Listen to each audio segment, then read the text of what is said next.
মুহাম্মাদ আল্লাহুম্মা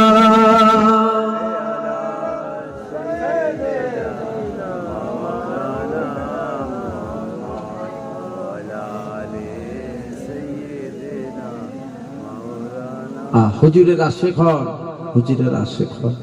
গুনাহগার হয়ে মরলে রেহাই আছে, কাফের হয়ে মরলে রেহাই। কিয়ামতের ময়দানে তিনটে শ্রেণীর মানুষ দাঁড়াবে। একটা ঈমান আছে, ঈমান আছে, আমল ভরপুর আমল আছে, এই শ্রেণীটা জান্নাত যাবে না? যাবে না? এই শ্রেণীটা বেহিসাব আল্লাহ জান্নাত চলে যাবে। জোরে বলুন সুবহানাল্লাহ। প্রথম কোয়ালিটি। দ্বিতীয় কোয়ালিটি, ঈমান আছে, আমলে ঘাটতি আছে, যেটা আমাদের, যেটা আমাদের। আমাদের বললাম কেন? আমরা নবী, সাহাবা, আবু বকর, আলী, উসমানের মতো নামাজ পড়তে পারি না, পরিবর্তে ঘাটতি আছে। ঠিক না ঠিক? এই যে ঘাটতি আছে, ঈমান আছে, আমলে ঘাটতি, এই শ্রেণীটা জান্নাত যাবে না? যাবে না? আল্লাহর দয়া যদি হয়, ঘাটতিটা যদি মাফ হয়ে যায়, এও জান্নাত যাবে। যদি দয়া না হয়, জাহান্নামে ফেলবে। যতটা পরিমাণ ঘাটতি আছে তত পরিমাণ শাস্তি দেওয়া হবে, আবার তুলে আল্লাহ তাকে জান্নাত দেবে। কেন? ঈমান আছে। তৃতীয় কোয়ালিটি, নামাজ রোজা ভরপুর আমল আছে, ভরপুর আমল আছে, ঈমান নেই, এই শ্রেণীটা কি জান্নাত যাবে? বলুন বলুন, শ্রেণীটা জান্নাত যাবে।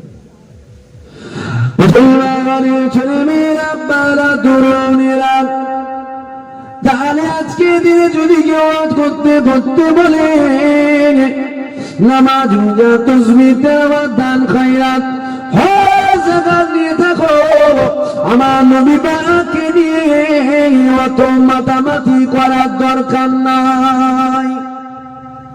বুঝছেন না? এখন কেউ এসে বলতে পারে অত নবী নিয়ে মাতামাতি করার দরকার কি আছে, আমরা আম মানুষ, নামাজ রোজা তাসবিহ তেলাওয়াত নিয়ে তো থাকলে হয়।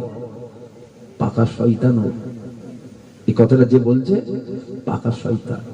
যদি বলেন কেন, কথাটা তো ঠিকই তো, একটু যেন ভালো লাগছে কথাটা, আমরা আম মানুষ, অত নবী নিয়ে মাতামাতি করবো কেন? না, বউ ঈমান লুটতে পেরিয়েছে আপনার। কিভাবে ঈমান লুটছে জানো?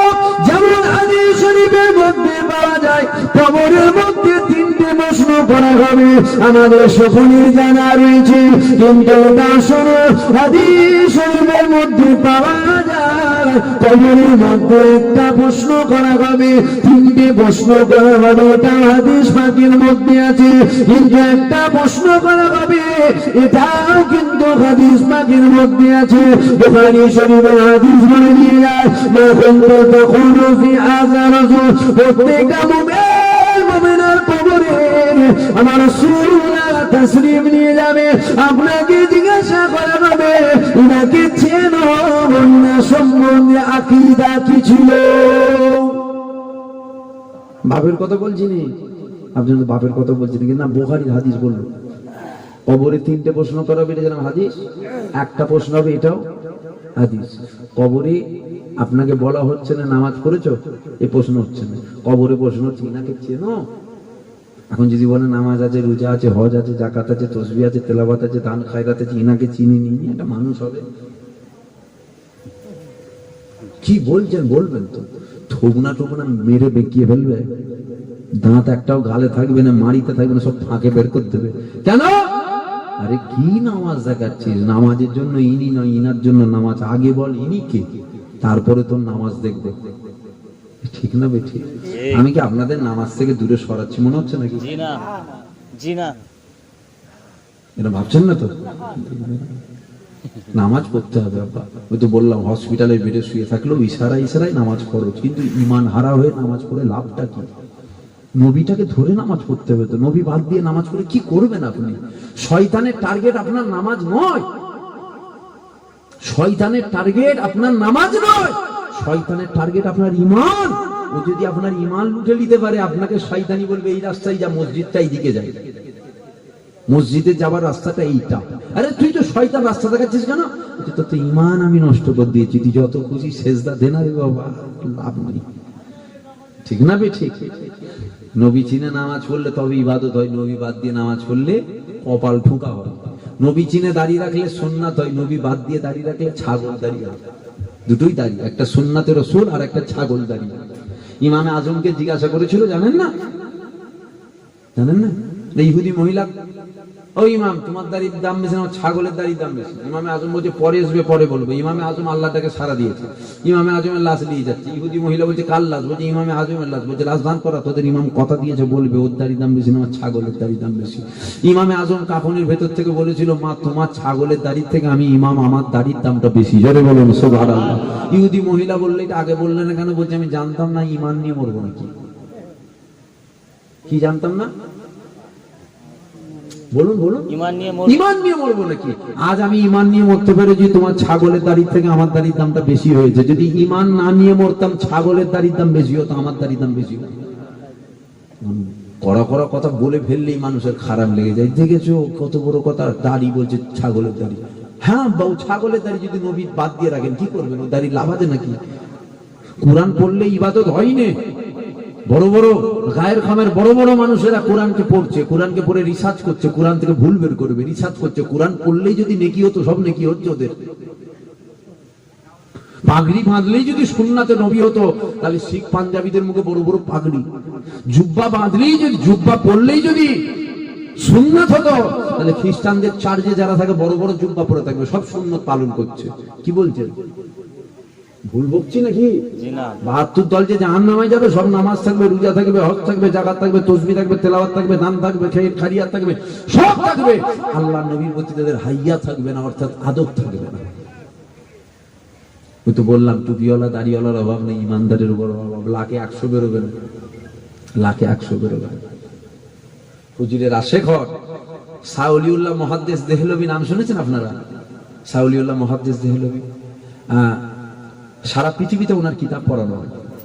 হুজুর হজ পাকে গেছেন, মক্কা শরীফে গেলেন, কাবা শরীফ তওয়াফ করলেন, সাফা মারওয়া সই করলেন, হাজর আসওয়াদে চুমা দিলেন। হুজুর চলে গেলেন মদিনা শরীফে, হুজুরের রওজায় গেলেন।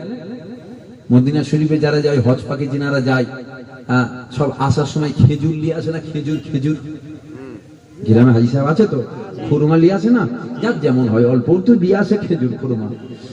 এখন সাউলিউল্লাহ মুহাদ্দিস তিনি গেছেন মদিনা শরীফে, গিয়ে একটা খেজুরের দোকানে ঢুকেছেন। কার দোকানে? খেজুরের দোকানে। এখন ঢুকে দেখছেন গোটা দোকানে খেজুর সাজানো, তবে এই উঁচুতে একদম খেজুর, সব থেকে উঁচুতে একটা বাস্ক একদম মকমল জড়ানো, খুব যত্ন করে রাখা আছে। সাউলিউল্লাহ মুহাদ্দিস দেখে চিন্তা করছে কি আছে ভেতরে। দোকানদারকে জিজ্ঞাসা করছে, চাই বলতে কি আছে বলতো? যখন বলেছে কি আছে বলতো, দোকানদার হাউ হাউ করে কাঁদছে। সাউলিউল্লাহ মুহাদ্দিস অবাক, আরে আমি জিজ্ঞাসা করলাম কি আছে, কাঁদছে। আরে কি আছে ওতে, তুমি কাঁদো কেন? আরো কাঁদছে, আরো কান্নার স্পিরিট বেড়ে গেছে। সাউলিউল্লাহ মুহাদ্দিস জিজ্ঞাসা করছে, তুমি আজীব মানুষ তো, তোমাকে জিজ্ঞাসা করছি ওর ভেতরে কি আছে, তুমি তো কাঁদছো কেন? তখন সাউলিউল্লাহ মুহাদ্দিসকে দোকানদার বলছে, ও মুহাদ্দিস সাহেব, সাউলিউল্লাহ মুহাদ্দিস, ওর মধ্যে আমার হুজুর পাকের দাড়ি মোবারক আছে। জোরে বলবেন না? জোরে হবে না সুবহানাল্লাহ? দিল খুলে বলবেন না সুবহানাল্লাহ? এই কথাটা যখন সাউলিউল্লাহ মুহাদ্দিস দেহলভী উনি শুনলেন, মনে মনে করছেন, যদি এই দাড়ি মোবারকটাকে আমি পেতাম, আমি হিন্দুস্তানে নিয়ে যেতাম। কেন? হিন্দুস্তানে আল্লাহ নবী হায়াতে জিন্দেগিতে কখনো সশরীরে আসেন। শুনছেন? হায়াতে জিন্দেগিতে হুজুর সশরীরে হিন্দুস্তানে কখনো আসেনি। রুহানি হালতে একবার দুবার নয়, একাধিকবার এসেছে, এর প্রমাণ আছে। তো সাউলিউল্লাহ মুহাদ্দিস উনি চিন্তা করছেন, যদি পেতাম দাড়ি মুবারকটাকে হিন্দুস্তানে নিয়ে যেতাম, তবে আমি চাইবো ওকে খালি জিজ্ঞাসা করি যে কি আছে। ওকে খালি জিজ্ঞাসা করলাম কি আছে। অতি তো কেঁদে দেওয়া না, ওকে যদি বলি কি আছে ওটা দাও আমাকে, হুজুরের দাড়ি ও দেয়, এত আসে গো, কিছু বললেন না। মনটা একটু খারাপ, যদি দাড়িটাকে পেতাম। ও হুজুর চলে গেলেন দোকান থেকে, তাহাজ্জুদের নামাজ পড়লেন, ফজরের নামাজ আদায় করলে হুজুর বসে আছে, আর মনে মনে চিন্তা করছে, যদি দাড়ি মোবারকটাকে পেতাম, আমার হুজুর পাকের দাড়ি। ঘুমিয়ে পড়েছে। ঘুমটা পড়াই কে? আল্লাহ। ঘুমিয়ে পড়েছে। যেই ঘুমিয়ে পড়েছে, সাউলিউল্লাহ মুহাদ্দিস দেহলভির সাথে দিন দুনিয়ার বাদশা হাবিবুল্লাহ দিদার হয়ে গেছে। যেটা বলুন সুবহানাল্লাহ। আল্লাহ নবী বলছে, মুহাদ্দিস কি আমার দাড়ি মোবারক নেবে? চাইলে না কেন? সাউলিউল্লাহ মুহাদ্দিস সবের মধ্যে বলছেন, হুজুর চাইবো কি করে? আমি খালি জিজ্ঞাসা করি যে কি আছে, ওতেই তো দেওয়ানা হয়ে যাচ্ছে, কে দে? আবার যদি বলি ওটাকে দাও, দাই কখন আমাকে? আল্লাহ নবী বলছে, মুহাদ্দিস হাত পাতো। হুজুর ডান হাত পাতলেন, আল্লাহ নবী একটা দাড়ি মুবারক দিলেন। জোরে বলবেন না? জোরে হবে না সুবহানাল্লাহ? দাড়ি মুবারকটা দিলেন, হাতটাকে বন্ধ করে নিলেন। যেই বন্ধ করে নিয়েছে, ঘুমটা ভেঙে গেছে। ঘুমটা ভাঙার সাথে সাথে দেখছে রে খুশবুই খুশবু। হ্যাঁ, আমি একটা খব দেখছিলাম। কি দেখছিলাম? আরে আমি হুজুর পাককে খব দেখছিলাম। হ্যাঁ, কি হলো? আমাকে দাড়ি মুবারক দিল। হাতের দিকে তাকিয়েছে, মুঠো। হাতের দিকে তাকিয়েছে, কি দেখছে? মুঠো। খুলতে যাচ্ছে, খুলতে পারছে না। আবার খুলতে যাচ্ছে, খুলতে পারছে না। আবার খুলতে যায়, খুলেছে। যেই খুলেছে, সাউলিউল্লাহ মুহাদ্দিস দেখছেন হাতের মধ্যে একটা দাড়ি মুবারক আছে। যদি বলবেন না সুবহানাল্লাহ? তখনও মুনাফিক ছিল, আজও মুনাফিক আছে। নবীর জামানাতে মুনাফিক ছিল, নবীর পিছনে বসেছিল। আল্লাহ নবীর পিছনে বসেছিল। জুলখাইস তামিমি নাম। আমার নবীকে বলছে, মুহাম্মদ তোমার ইনসাফ করা ঠিক হচ্ছে না, ইত্তাকুল্লাহ, আল্লাহকে ভয় করো। নবীর পিছনে বসে আছে, বড় দাড়ি, বড় টুপি, বড় জুব্বা। হুজুরকে ইক্তেদা করে নামাজ পড়তো। শুনছেন? হুজুরকে ইক্তেদা করে নামাজ পড়তো। মসজিদে নববীর মধ্যে বসে থাকতো, আল্লাহ নবীর চেহারা মোবারক দেখতো। মুনাফিক ছিল, মুনাফিক, জুলখাইস তামিমি। তাই তো আমার আল্লাহ জানিয়েছে, আল্লাহ পাক জানিয়েছে যে যারা আল্লাহকে মানে না, হুজুরকে মানে না, পরকাল বিশ্বাস করে না, জান্নাত বিশ্বাস করে না, আখিরাত মানে না, এদেরকে আল্লাহ জাহান্নাম দেবে না? দেবে না? বলুন। এদেরকে দেবে। এদেরকে জাহান্নামায় যে আযাব দেওয়া হবে, এর থেকেও কঠিন আযাব দাড়িওয়ালা, টুপিওয়ালা, জুব্বাওয়ালা, নামের আগে মুহাম্মদ, মুনাফিকদেরকে দেওয়া হবে। এর থেকেও কঠিন আযাব। মুনাফিকদের জন্য কি রাখা আছে বুঝতে পারছেন? যারা আল্লাহকে মানে না, পরকাল বিশ্বাস করে না, ওদেরকে আল্লাহ যে আযাব দেবে, ওর থেকেও কঠিন আযাব কাকে দেবে? বলবেন? মুনাফিকদেরকে দেওয়া হবে। তো সাউলিউল্লাহ মুহাদ্দিস উনি হাত খুলে দেখলেন দাঁড়িয়ে আছে। হুজুর চিন্তা করলেন, হুজুর পাকের তো দাঁড়িয়েটা, হুজুরের দাঁড়িয়েটা, তবে নিজের কলব ইতমিনানের জন্য, কলবের ইতমিনানের জন্য হুজুর দাড়ি মুবারকটাকে অপেক্ষা করছে। আজকের দিনেও তো কোনো মুনাফিক বলতে পারতো যে তোদের সাউলিউল্লাহ মুহাদ্দিস নিজের দাড়ি নিজে ছিঁড়ে ফেলেছিল, ছিঁড়ে ফেলে বলছে হুজুরের দাড়ি। বলেন নাউজুবিল্লাহ। হুজুর দাড়ি মুবারকটাকে নিয়ে বসে আছে। সাউলিউল্লাহ মুহাদ্দিস দাড়ি মুবারকটাকে নিয়ে বসে আছে।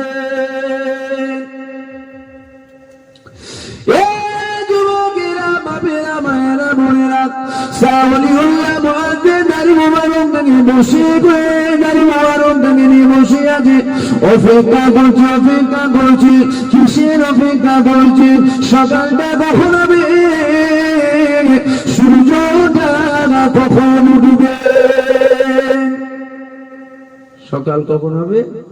সূর্য কখন? সূর্য উঠলে কি হবে?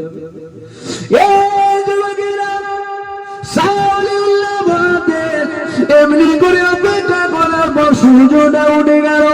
সাউলিউল্লাহ মুহাদ্দিস নিজের হাতের মধ্যে আল্লাহ নবী দাড়ি মুবারকটাকে নিয়ে মোটর করে নিয়ে সূর্যের আলোতে চলে গেল।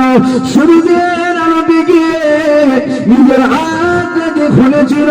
হাতটাকে খোলার সাথে সাথে সাউলিউল্লাহ দেখতে পেয়ে যান আসমানে এক টুকরো মেঘ এসে আমার নবী পাকের দাড়ি মুবারকটাকে ছায়া করে রেখেছে।